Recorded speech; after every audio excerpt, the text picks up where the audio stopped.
¿A cuántos os gusta el apóstol Pablo? ¿Os gusta el apóstol Pablo? ¿Sí? Una de las cosas que me gusta de Pablo es que era una persona que le gustaba mucho sacar tickets para viajar. Le encantaba viajar. Y lo hacía por una buena causa. Lo hacía por la predicación del Evangelio. Y bueno, en una de sus ocasiones en las que le toca viajar, dice el texto bíblico que tiene que hacerlo a Grecia, estando en Berea, por causa de los judíos. Sabéis que Pablo pues confrontaba mucho con los suyos, con los judíos, y finalmente se tiene que quedar en Atenas. Y estando en Atenas, el apóstol Pablo pues empieza a ver allí una serie de templos. Había muchos templos paganos, muchos dioses a los que adoraban los atenienses. Y Atenas, sabéis que era un lugar culturalmente muy importante. Allí se encontraba el conocimiento de los grandes filósofos griegos como Platón, Aristóteles, Pitágoras. Había un conocimiento muy importante y también se encontraba allí una colina conocida como la colina de Ares, donde estaba el Areópago. Y el Areópago era un lugar donde se controlaba a los magistrados, era un tribunal, y allí también se juzgaba a los homicidas y se interpretaban las leyes. Y bueno, Pablo finalmente es llevado ante ese tribunal por algunos filósofos, como dice el texto bíblico, epicúreos y estoicos, y de alguna forma quieren que él dé testimonio de esa verdad que está predicando, de esas nuevas cosas. Y me gustaría que pudieseis acompañarme para que podamos meternos en el texto bíblico en Hechos capítulo 17, si tenéis la Biblia a mano. Hechos capítulo 17.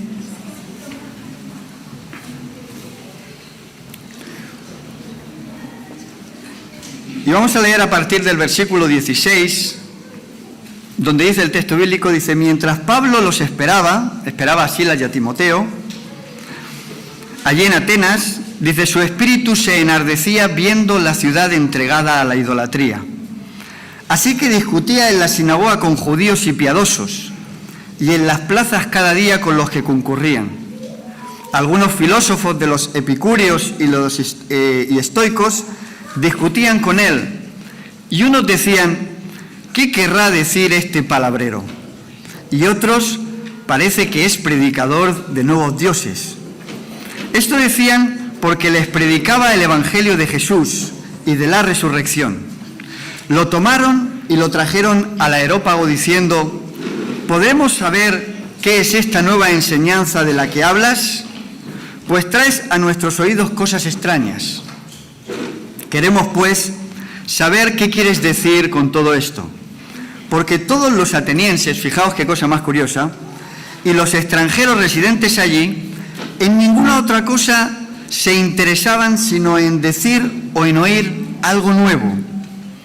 Entonces Pablo, puesto en pie en medio del Areópago, dijo: atenienses, en todo observo que sois muy religiosos. Porque pasando y mirando vuestros santuarios, hallé también un altar en el cual estaba esta inscripción: al Dios no conocido. A ese que vosotros adoráis, pues sin conocerlo, es a quien yo os anuncio. Fijaros que el apóstol Pablo aquí tiene una frase que muchos de nosotros hemos leído, hemos recitado muchas veces: al Dios no conocido al cual adoráis. Y de aquí surge una pregunta: ¿es posible adorar a Dios sin conocerlo?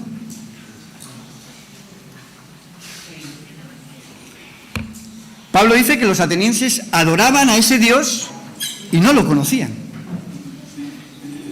¿Es posible que nosotros adoremos a Dios sin conocerlo? Creo que es importante que nosotros podamos saber que creer y adorar no es lo mismo que conocer. Fijaros que el apóstol Santiago, en el capítulo 2, versículo 19, dice: Tú crees que Dios es uno y bien haces. También los demonios creen y sin embargo tiemblan. Por lo tanto, creer no es lo mismo que conocer. Podemos creer, pero sin embargo no conocer realmente a Dios. Y es posible adorarle.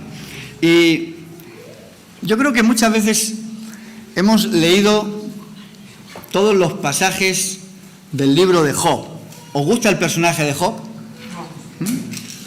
Job es un personaje que pasa por una serie de situaciones bastante complejas, delicadas, drásticas, dolorosas. Y de alguna forma nosotros muchas veces nos podemos ver reflejados en la persona de Job. Pero, ¿sabéis? A pesar de que la Biblia, ¿verdad?, en el capítulo 1 de Job, dice que Job era un hombre temeroso de Dios y apartado del mal, realmente Job no conocía a Dios como debía conocerlo. Job tiene que vivir una experiencia y finalmente, después de vivir esa experiencia, ¿verdad?, recordamos ese versículo en el capítulo 42, donde Job llega a decir: de oídas te conocía, mas ahora mis ojos te ven. ¿Podemos nosotros adorar a un Dios de oídas? ¿Es posible adorar a Dios sin realmente conocerle? ¿Cómo podemos saber si realmente conocemos a Dios? Bueno, voy a dar una pincelada, porque luego seguiremos profundizando sobre el tema, pero el apóstol Juan dice: en esto sabemos que nosotros realmente conocemos a Dios. Si guardamos, ¿qué cosa? Sus mandamientos.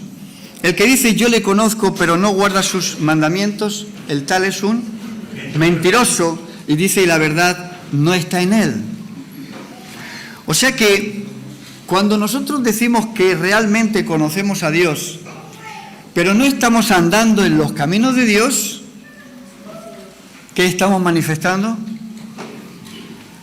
Juan lo dice, que realmente no conocemos a Dios y estamos siendo mentirosos. Juan no da vueltas, ¿verdad? El evangelista es claro: no digas que conoces a Dios y sin embargo haces con tu vida lo que te da la gana. No tienes en cuenta la voluntad de Dios en tu vida. ¿Cómo es Dios? ¿Conocemos realmente a nuestro Dios? Yo no sé vosotros, pero yo durante muchos años, de alguna forma, conocía a un Dios al cual me presentaron y que no se corresponde con el Dios que conozco hoy.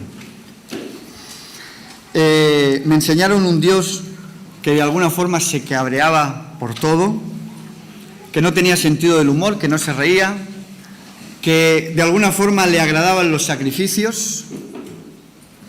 Y bueno, pues en mi adolescencia yo tuve que estar interno en un seminario católico, no muy lejos de aquí, en la ciudad de Orihuela. Estuve interno durante 3 años. Mis padres pensaban que era un muchacho muy rebelde y de alguna forma me iba a perder si no encauzaba mi vida. Y me internaron en el seminario católico de la ciudad de Orihuela. Y bueno, pues allí me presentaron un Dios en el cual, pues, es un Dios muy diferente del que yo creo hoy.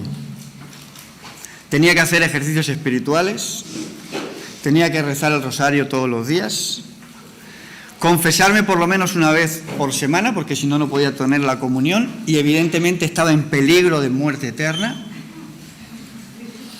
Un Dios que si te portabas bien ibas al cielo, si no eras bueno ibas al infierno, si eras medio regular tenías la posibilidad de ir al purgatorio y finalmente, después de un proceso, pasar al cielo. Un Dios que no se corresponde con el Dios que conozco ahora. Pero, ¿sabéis? Era lo que mis padres me podían ofrecer en aquel momento. No era mi Dios personal, era el Dios de mis padres. Pero tampoco era el Dios de mis padres, era el Dios de sus padres. Era el Dios que conocíamos, el Dios que nos enseñaron. Y bueno, pues pienso que después de haber conocido el Evangelio y después de un tiempo, al igual que cada uno de vosotros, creo que hoy en día conocemos un poquito mejor a Dios. Quizás no como deberíamos, pero quizás un poquito mejor. Y yo te quiero hacer una pregunta en esta mañana. ¿Qué clase de Dios te han presentado? ¿Cuál es el Dios que te han mostrado? ¿Cuál es el Dios que tú conoces? Siendo cristiano, siendo creyente. Hay una anécdota que se cuenta de el famoso escritor y filósofo Voltaire. No sé si alguno ha leído un poquito acerca de Voltaire, ¿verdad? Este escritor francés y filósofo.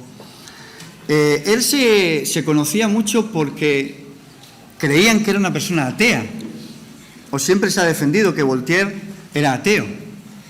Y hay una anécdota que se cuenta que dice que Voltaire, caminando un día con un amigo suyo, iba por la calle y dice que se encontraron con un funeral. Venía un cortejo fúnebre y en el cortejo fúnebre llevaban un crucifijo con el Cristo crucificado. Y entonces cuando el cortejo fúnebre pasó cerca de Voltaire, Voltaire se quitó el sombrero, hizo una reverencia y se volvió a colocar el sombrero. El amigo que lo acompañaba se quedó sorprendido y dijo: ¿el gran Voltaire se ha reconciliado con Dios? A lo que el filósofo le contestó, dice: no, Dios y yo nos saludamos, pero no nos hablamos. Y esta frase me hizo pensar, ¿será que a veces nosotros saludamos a Dios, pero no nos hablamos con Él? ¿No nos relacionamos con Él? Porque claro, sabemos como creyentes que la oración es el vehículo para comunicarnos con Dios. Pero ¿y cuando oramos y no creemos en nuestras oraciones? ¿Creemos en Dios, pero realmente conocemos a Dios? Es interesante porque en la Biblia encontramos a un personaje, a Daniel. Daniel en el capítulo 9 está haciendo una oración extraordinaria, ¿recordáis? Tenía inquietudes, quería saber cosas. Y dice el texto bíblico que Daniel era una persona muy amada y finalmente el Señor contesta su oración. ¿Conocía realmente Daniel a Dios?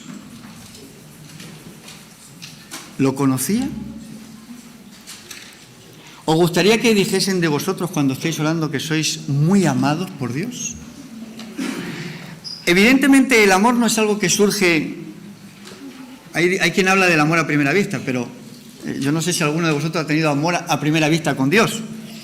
Pero dice que el roce hace el cariño y se necesita de una relación para que realmente surja un verdadero amor.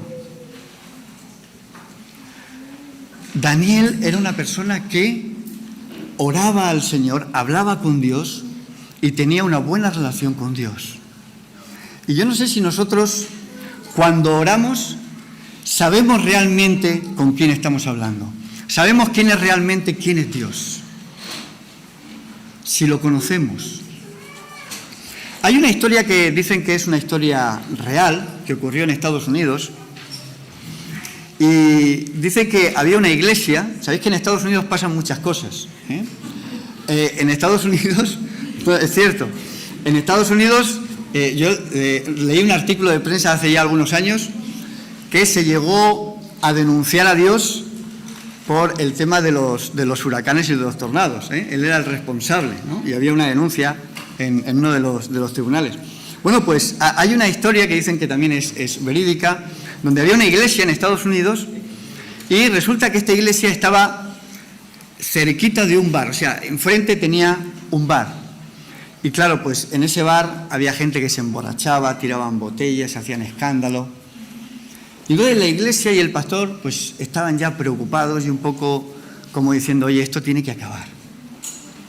Y entonces el pastor convocó a la iglesia y le dijo a los hermanos, Vamos a estar durante 2 semanas orando para que Dios pueda cerrar el bar. Y la iglesia se puso a orar. 2 semanas estuvieron orando. Yo no sé lo que pasó, pero cuenta la historia que después de esas 2 semanas hubo una tormenta tan grande que cayó un rayo en el bar y lo incendió. Redujo el bar a cenizas.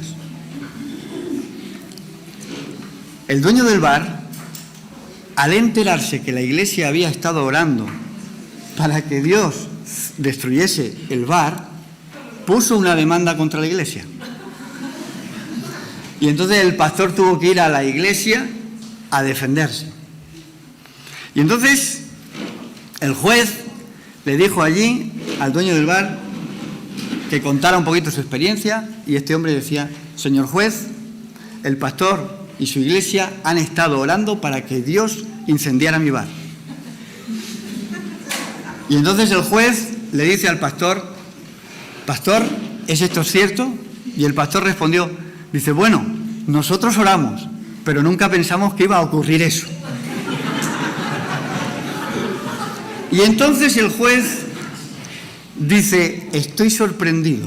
Aquí tengo a un ateo que cree en el poder de la oración y a un pastor de iglesia que cree que su oración no hace nada.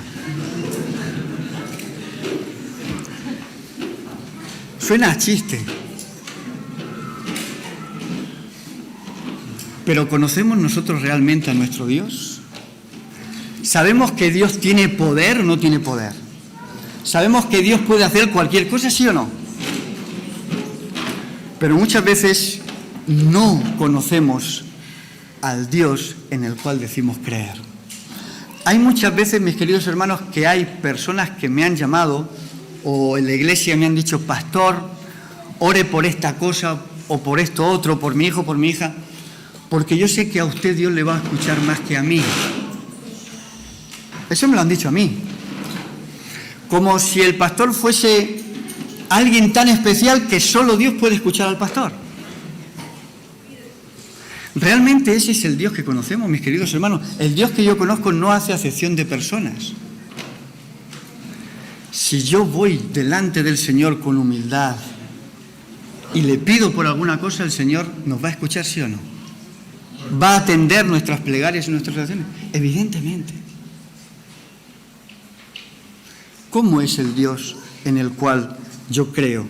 ¿Cuál es el Dios que me han presentado? ¿Cuál es el Dios con el cual yo me relaciono? Una de las cosas por las cuales el Señor de alguna forma llamó a Moisés y quiso sacar a Israel de Egipto era para que Israel pudiese conocer y tener un encuentro personal con Dios. Y la Biblia, sabéis que hace un matiz, hay una diferencia. Nosotros empleamos la palabra conocer para el conocimiento, para saber de algo, pero la Biblia, la palabra conocer, tiene implícito una relación personal y estrecha con la persona. Incluso la lleva al campo de la relación sexual. Es una palabra que tiene una profundidad que a veces nosotros no entendemos. Pero la palabra conocer en la Biblia implica una relación muy personal. Fijaros, en las Escrituras encontramos algunos pasajes que nos hablan del desconocimiento de Dios. Por ejemplo, Éxodo capítulo 5, versículo 2. Allí sabéis que Moisés va delante de Faraón y en nombre de Dios le dice: deja ir a mi pueblo. Y Faraón le responde: ¿quién es el Eterno para que yo obedezca su voz y deje ir a Israel? Yo no conozco al Eterno ni tampoco dejaré ir a Israel. Palabras soberbias de un poderoso de la tierra en aquel momento, ¿verdad? Pero ¿realmente decía la verdad Faraón? Yo no conozco al Eterno. ¿Faraón tenía una relación personal con Dios? No. De alguna forma decía la verdad. Su experiencia religiosa con el Dios de Israel no existía, era nula. Podría haber oído hablar de él, pero no tenía una relación personal con él. Y no cabe ninguna duda, mis queridos hermanos, que el desconocimiento de Dios, y esto es importante, el desconocimiento de Dios nos puede llevar inevitablemente al pecado. Jeremías capítulo 4, versículo 22 dice: mi pueblo es necio, no me conoce. Son hijos necios sin entendimiento, sabios para hacer el mal, pero torpes para hacer el bien. Mi pueblo es necio, no me conoce, dice Jeremías. El desconocimiento de Dios nos puede llevar inevitablemente al pecado, a hacer el mal. Por eso es importante que nosotros conozcamos a Dios. ¿Cómo es el Dios que le hemos enseñado, por ejemplo, a nuestros hijos? ¿Cuál es el Dios que le hemos mostrado? Fijaros que durante muchos años hemos creído que era importante enseñarles a nuestros hijos una religión en vez de una relación. Y considero como pastor que lo más importante es que nosotros sepamos enseñarles a nuestros hijos que lo importante es tener una relación con Dios y no vivir una religión. Porque la experiencia que nosotros vivamos con el Señor, eso es lo que nos va a marcar, lo que va a hacer la diferencia. ¿Está bien que nos enseñen qué cosas dice la Biblia, qué cosa está bien, qué cosa está mal? Claro que sí. Y quizás eso sea lo más fácil para nosotros, enseñarle a nuestros hijos o enseñarle a los demás lo que se debe hacer y lo que no se debe hacer. En eso somos expertos. Esto no se hace, esto sí se hace. Esto es pecado, esto no es pecado. La Biblia dice esto y dice lo otro. Pero mis queridos hermanos, ¿cuántas veces nuestros hijos nos han visto de rodillas orando delante de Dios?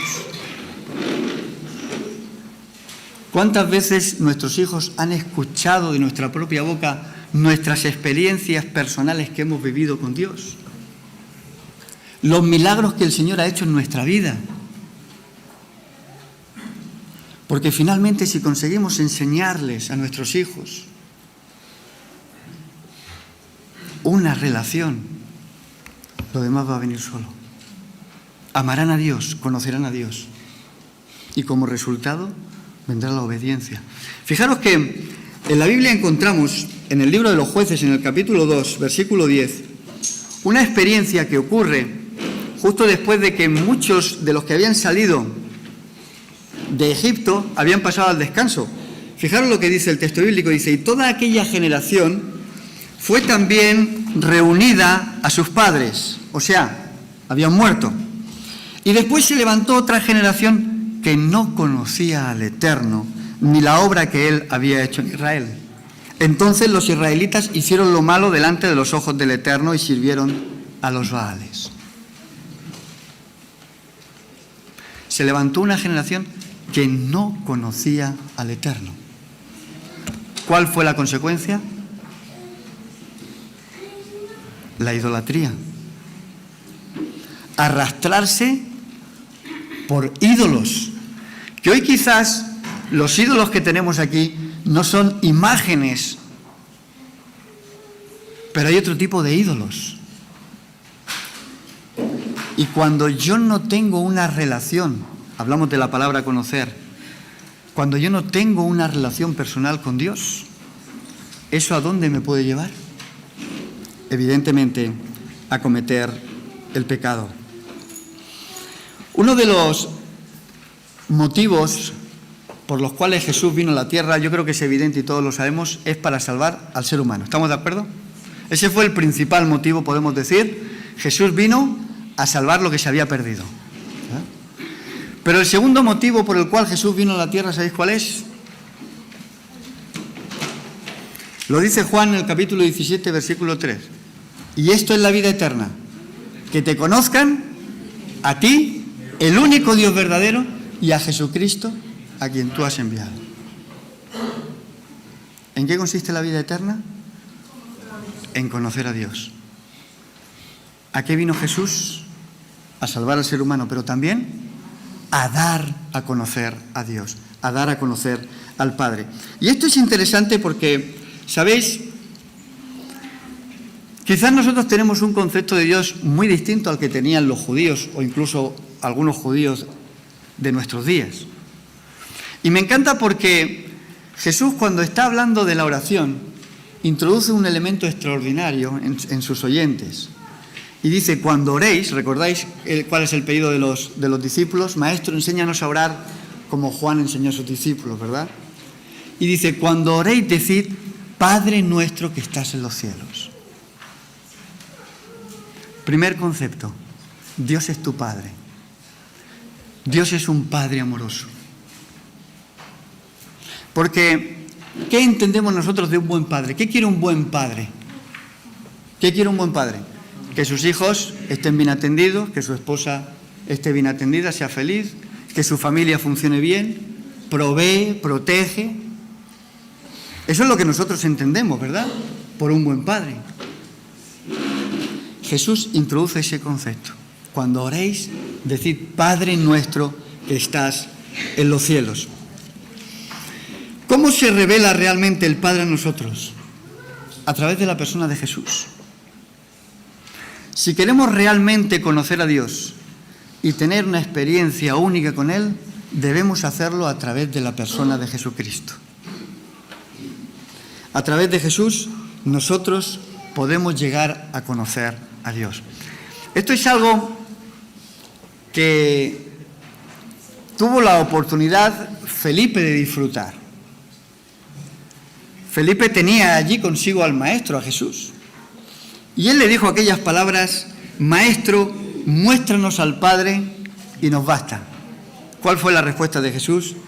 Tanto tiempo estoy con vosotros y todavía no me has conocido, Felipe. Daros cuenta de que el texto bíblico nos da algunos detalles interesantes. Felipe sabía de Jesús, andaba con Jesús, igual que los demás discípulos y apóstoles, ¿verdad? Pero tenían una relación personal con Jesús. Yo creo que estaban en un proceso. Estaban tratando de conocer cada día más al Maestro, porque había muchas cosas en su vida que de alguna forma lo distanciaba.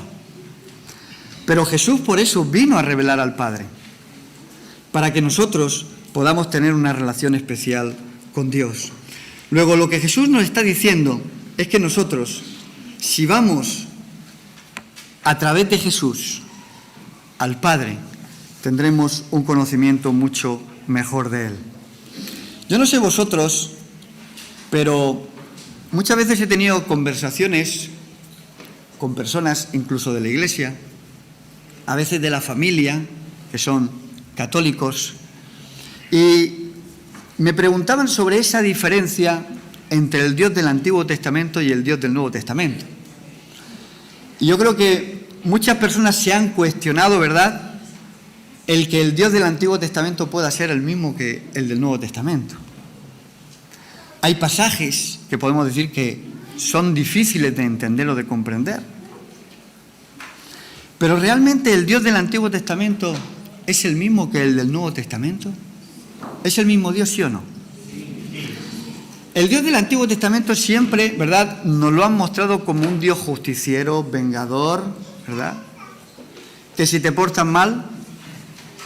Pero en el Antiguo Testamento encontramos versículos extraordinarios donde se nos muestra el amor de Dios y donde se nos muestra el interés que Dios tiene por el ser humano. Fijaros, hay un texto precioso que se encuentra en Sofonías capítulo 3, versículo 17, donde dice allí, el texto bíblico dice, Jehová está en medio de ti, Él es poderoso y te salvará, se gozará por ti con alegría, callará de amor, se regocijará por ti con cánticos. Yo no sé si alguna vez vosotros os habéis preguntado, ¿Dios tiene sentido del humor? ¿Dios se ríe? ¿Dios canta? Bueno, quizás a lo mejor el Dios que nos enseñaron a nosotros no es un Dios tan así. Pero el texto bíblico, ¿verdad?, dice que se gozará por ti con alegría. Y además dice, callará de amor con regocijo y con cánticos por ti. ¿Cuánto nos ama Dios? ¿Cuánto nos ama? ¿Cuánto nos ama el Padre? Esa fue una de las razones por las que Jesús vino también a este mundo, a mostrarnos al Padre. Y en la Biblia encontramos a Jesús, por ejemplo, disfrutando de las bodas de Caná. ¿Recordáis las bodas de Canaán? ¿Es malo ir a las fiestas, a celebrar? Bueno, Jesús iba a las bodas y celebraba y se alegraba con esos matrimonios que habían contraído, ¿verdad?, que se habían unido. En la Biblia encontramos textos como: dejad a los niños venid a mí y no se lo impidáis, porque de los tales es el reino de los cielos. Y dice que poniendo sus manos sobre ellos los bendecía. ¿Es Dios tierno con los niños? Jesús nos muestra que sí, que Dios es un Dios tierno. Además, Jesús nos muestra un Dios compasivo, ¿verdad?, que dice que tenía compasión por aquellas personas porque estaban como ovejas que no tenían pastor, estaban desamparadas. Por lo tanto, la Biblia dice que Dios es un Dios compasivo, es un Dios misericordioso. Ni yo te condeno. ¿Recordáis la parábola de Lucas 15 del hijo pródigo? ¿Cuál era la vida del hijo pródigo? ¿Cómo era la vida del hijo pródigo? ¿Una vida de qué? Un vividor, un derrochador. Había cogido la herencia, la había malgastado, había deshonrado al padre. ¿Cómo era la vida del hermano? Una vida de iglesia, una vida al lado del padre, de servicio. Pero sin embargo, el hermano se duele porque el padre es misericordioso con el otro hijo. ¿Es acaso Dios un Dios perdonador? ¿Dios lo puede perdonar todo? ¿Y nosotros? ¿Nosotros podemos perdonar todo conociendo a ese Dios que es tan perdonador? Alguien dijo que errar es humano, perdonar es divino, ¿verdad? Pero nosotros, si tenemos una buena relación con Dios, ¿seríamos capaces de perdonarlo todo? Decimos que sí. Durante estas semanas se habla en las redes, yo lo vi en un artículo así de pasada, me parece que fue en el periódico El País, que han sacado ahora, no sé si es una película o una serie nueva, en HBO, en Netflix, sobre Jeffrey, me parece que era Jeffrey Dahmer o Dahmer. ¿Os suena el nombre de Jeffrey Dahmer? Un asesino caníbal. 17 personas había matado. Las había descuartizado. Había comido su carne. Tenía 16 condenas a cadena perpetua. No sé en cuánto se pueden medir los delitos en condenas, pero 16 cadenas perpetuas. Imaginaros que una de esas personas es vuestra hija, vuestro hijo o un familiar. Y este hombre comete esas atrocidades, las ha cometido. Y ahora resulta que estando en la cárcel conoce el Evangelio, se convierte, se arrepiente.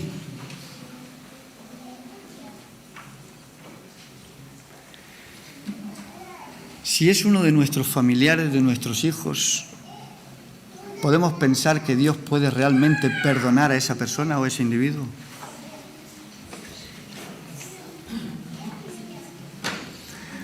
Mis queridos hermanos, evidentemente hay cosas que nos cuesta entender, y a mí como pastor también. Pero la Biblia dice que Dios es un Dios misericordioso. Y la Biblia dice que el que a mí viene, yo no lo echo fuera. Dios es capaz de perdonar cuando una persona se arrepiente, independientemente de lo que haya hecho. Pero ¿y nosotros? ¿Creemos que Dios, conociendo al Dios que conocemos, es capaz de perdonar ese tipo de actos? Si me pilla de lejos, digo que sí. Si me pilla de cerca, digo que no. Pero eso no quiere decir que se corresponda con el Dios que realmente nos quiere mostrar las Escrituras. ¿Cómo es el Dios que nos han mostrado? ¿Es Dios un Dios sensible? ¿Un Dios que siente y está pendiente también de nuestro dolor? Bueno, la Biblia nos dice que Jesús lloró delante de la tumba de Lázaro, ¿recordáis? Dios tiene emociones, tiene sentimientos, claro que sí. Cuando sufrimos, Dios sufre con nosotros, claro que sí. La Biblia también nos dice que Dios es un Dios que a veces también se enfada. ¿Recordáis qué pasó con Jesús cuando entró al templo y tiró todas las mesas de los cambistas? A Dios le ofende que muchas veces se haga comercio con la salvación, que de alguna forma uno no repare en el significado de la salvación, lo que implica la salvación. ¿O es que la salvación ha sido gratis? Para nosotros sí, pero costó la vida del Hijo de Dios. Por lo tanto, cuando nosotros de alguna forma estamos infravalorando la salvación o comerciando con la salvación, también tenemos que entender que Dios también sufre y que Dios también se puede enfadar. Dios se puede disgustar. Y finalmente Jesús nos muestra un amor, un Dios que nos puede amar como nadie jamás te puede amar, ¿verdad? Con amor eterno te he amado, por lo tanto te prolongué mi misericordia. Hay un texto en Juan capítulo 17, versículo 23, donde dice Jesús, dice, los has amado a ellos como también me has amado a mí, porque de tal manera amó Dios al mundo, que ha dado a su Hijo unigénito, para que todo aquel que en Él crea no se pierda, mas tenga vida eterna.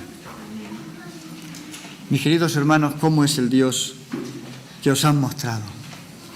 ¿Cómo es el Dios que tú conoces? ¿Cómo es el Dios que te han enseñado? Así que os dejo con las palabras de Pablo. A ese Dios que a lo mejor sin conocerlo adoras, a ese Dios es el que yo vengo a mostrarte en esta mañana. Que el Señor te bendiga y que el Señor te ayude a conocerle cada día un poquito mejor para que tu salvación realmente tenga mucho más sentido. Que Dios te bendiga. Amén.